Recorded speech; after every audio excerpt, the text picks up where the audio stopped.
Assalamualaikum warahmatullahi wabarakatuh. Sebelumnya perkenalkan, nama saya Rosma dari program Teknologi Informasi angkatan 2022. Baik, kali ini saya akan membuat video presentasi, yaitu untuk mempresentasikan tugas administrasi basis data yang diampu oleh dosen pengampu, yaitu Pak Suryadi. Mungkin langsung saja saya mulai. Di sini terdapat kasus kali ini kami akan menjelaskan tentang database yaitu yang bernama e-commerce DB.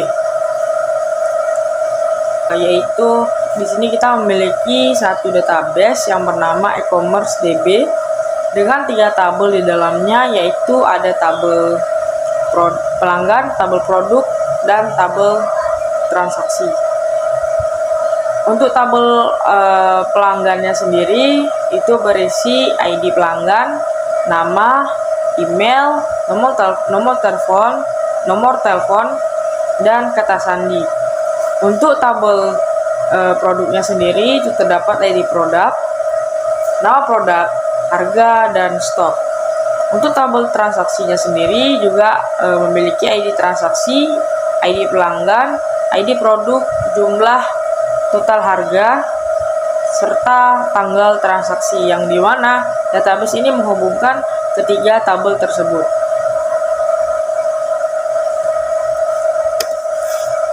Kemudian di dalam database kali ini memiliki 3 user, yaitu user admin user, user finance user, dan user sales user.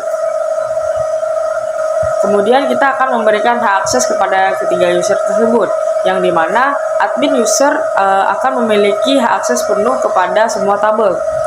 Kemudian sedangkan finance user akan memiliki hak akses select dan update pada tabel pelanggan dan tabel transaksi. Kemudian sales user akan memiliki hak akses select dan update pada tabel produk untuk mengelola stok barang. Kemudian menghapus hak akses sales user pada tabel produk menggunakan perintah revoke. Baik, ini adalah saya telah menampilkan sintaks yang mana akan menghapus semua hak akses pada user sales. Kemudian kita masuk ke nomor 6, yaitu penggunaan grant dan revoke dalam manajemen basis data atau DBMS. Jadi perintah grant di sini adalah digunakan untuk memerintahkan hak akses. Jadi grant adalah sintaks yang memberikan hak akses tertentu kepada user.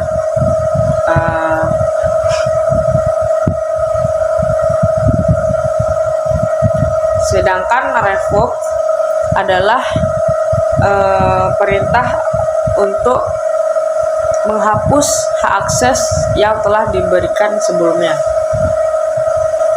Kemudian kita masuk ke backup data.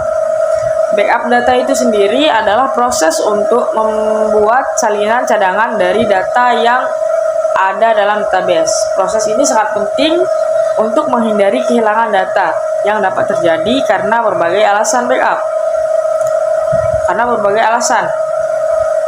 Seperti kesalahan sistem, kerusakan perangkat keras, dan lain sebagainya. Dengan memiliki backup data, Anda dapat mengembalikan data ke kondisi sebelumnya ketika terjadi kerusakan atau kehilangan data. Berikut adalah tahapan backup data di database. Yang pertama ada pilih objek yang akan di backup. Ini kita mencari database yang akan kita backup. yang akan kita simpan. Yang pertama yaitu pilih objek yang akan di backup. Jadi di sini kita akan memilih database yang akan kita backup. Kemudian yang kedua, mempersiapkan lokasi penyimpanan. Di sini kita menyediakan yang kedua adalah mempersiapkan lokasi penyimpanan. Baik, pada kasus kali ini kita akan menyimpan backupan data kepada file E dengan nama folder data e-commerce DB. Kemudian yang ketiga adalah periksa kesediaan sumber daya. Pastikan server basis data MySQL. Kemudian yang keempat adalah proses backup, yang dimana proses ini akan mengubah yang tadinya MySQL menjadi ke file SQL. Kemudian yang kelima adalah proses verifikasi. Setelah kita backup data, kita harus memastikan backupan data yang kita backup itu aman dan dapat dibuka kembali, dapat dipulihkan kembali.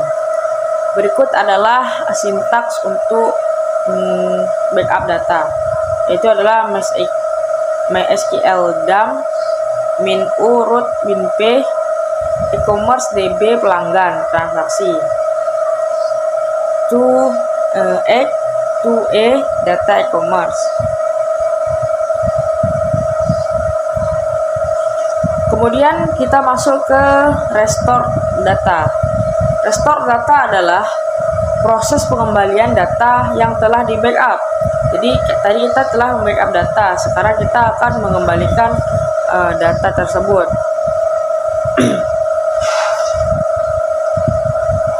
Yaitu dengan perintah restore.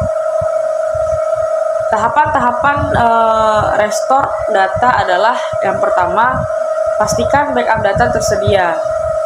Di sini kita memastikan di folder E tadi yang kita simpan dengan nama folder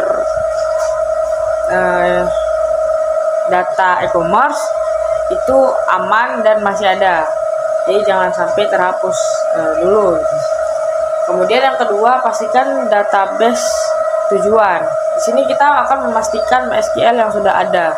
Jika belum ada, maka kita harus install kembali MySQL. Kemudian login ke MySQL dengan masuk ke MySQL tersebut.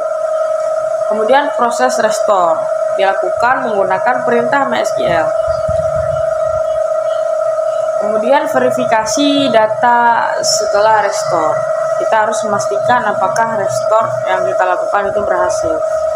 Berikut adalah proses backup data, yaitu MySQL min-u, root, min-p, e-commerce, data nama folder yaitu data e-commerce, kemudian nama file yaitu data backup e-commerce. Nah, selanjutnya kita masuk ke kasus. Di sini kita akan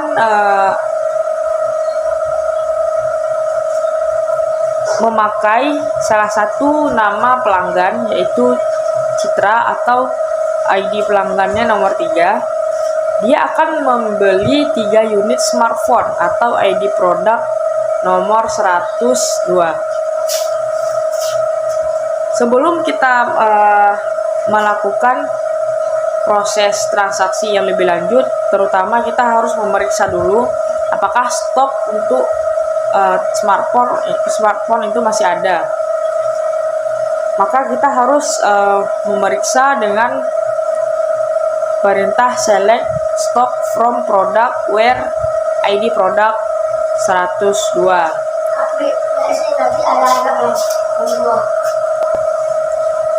Nah, setelah kita periksa ternyata masih ada setelah kita memeriksa ternyata terdapat 50 stok untuk produk smartphone, maka transaksi akan kita lanjutkan.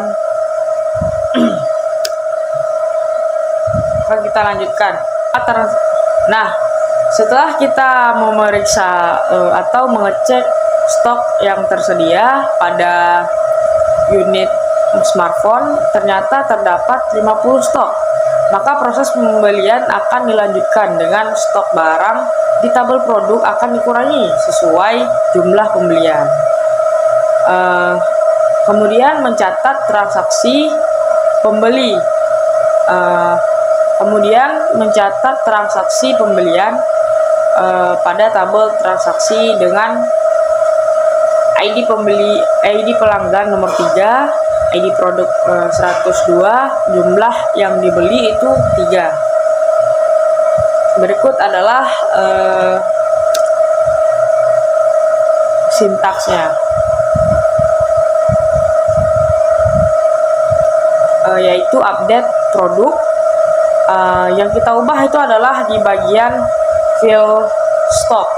Jadi kita setting stok min 3. Jadi kita mengurangi 3 karena smartphone tadi akan dibeli oleh Citra sebanyak 3 buah. Jadi kita akan mengurangi stok barang, yaitu 50 dikurang 3, jadinya 47. Kemudian kita insert into transaksi. Di sini kita akan menambahkan secara manual. Kemudian kita insert into transaksi untuk menampilkan ID transaksi, ID pelanggan, ID produk, jumlah, total harga, tanggal transaksi. Berikut adalah tabelnya. Berikut adalah tabel yang telah kita ubah. Baiklah, setelah selesai menjelaskan terkait kasus tersebut, maka selesailah juga presentasi saya. Saya akhiri. Mohon maaf jika ada kesalahan kata. Saya akhiri, wabillahi taufiq wa hidayah. Wassalamualaikum warahmatullahi wabarakatuh.